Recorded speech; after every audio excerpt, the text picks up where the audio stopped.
Both నియోజకవర్గంలోని నేరోడిగొండ మండలం లక్కాపూర్ గ్రామంలో సోయా పంట రైతులతో తెలంగాణ మాజీ మంత్రి కేటీఆర్ మాట్లాడారు. గ్రామాన్ని సందర్శించిన ఆయన రైతుల పంట పరిస్థితులు, ప్రస్తుత మార్కెట్ ధరలు, వ్యవసాయ సమస్యలు, అమ్మకాల్లో ఎదురవుతున్న ఇబ్బందుల గురించి వివరంగా ఆరా తీశారు.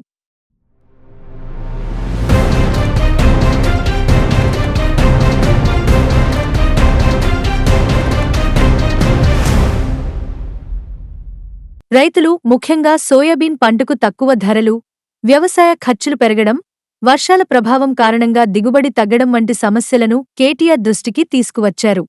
రైతుల వాదనలు శ్రద్ధగా విన్న కేటీఆర్ వీలైనంత త్వరగా పరిష్కారాలను చూపించేందుకు హామీ ఇచ్చారు.